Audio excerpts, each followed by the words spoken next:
Hello guys, আসসালামু আলাইকুম। আজকে আমি শিখাবো কিভাবে আপনি পরীক্ষার খাতায় না লিখে না পড়ে ভালো রেজাল্ট করবেন। শুধু ভালো রেজাল্ট নয়, আপনি টপ ক্লাস করবেন কিংবা ফার্স্ট ক্লাস করবেন অথবা এ প্লাসের মতো রেজাল্টও করতে পারবেন। তো জানতে হলে পুরো ভিডিওটি দেখুন। তো শুরুতে আপনার প্রয়োজন হবে বেশ কিছু খুচরা টাকা অর্থাৎ ভাঙতি টাকা। আমি নিয়েছি 50 টাকার একটি নোট, 10 টাকার একটি নোট, আরেকটি 20 টাকার নোট, আরেকটি 50 টাকার নোট। এই টাকাগুলোকে আমরা এখানে রাখলাম। শুরুতে আমরা পরীক্ষার খাতায় 1 নং প্রশ্নের উত্তর লিখব। আর 1 নং প্রশ্নের উত্তরের জন্য যেহেতু মাত্র 1 নাম্বার, সো আমরা সেখানে কম টাকা খরচ করব।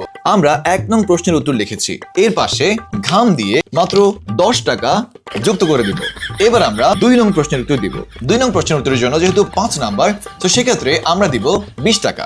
ঘাম দিয়ে লাগিয়ে দিলাম। এবার আমরা 3 নং প্রশ্নের উত্তর দিব। 3 নম্বর প্রশ্নের উত্তর যেহেতু 3 নম্বর প্রশ্নের উত্তরের জন্য 7 নাম্বার, সেক্ষেত্রে আমরা 30 টাকা দিয়ে 3 নম্বর প্রশ্নের উত্তর দিব। আমরা 3 নম্বর প্রশ্নের উত্তরের জন্য 30 টাকা রেখেছি। এবার আমরা 4 নং প্রশ্নের উত্তর কিভাবে দিব সেটা দেখেন। 4 নম্বর প্রশ্নের উত্তর যেহেতু 4 নাম্বার, সো আমাদেরকে স্যারের মন জয় করার জন্য একটু বেশি টাকা প্রয়োজন হবে। 4 নম্বর প্রশ্নের উত্তরের জন্য 50 টাকা দিচ্ছি স্যারকে।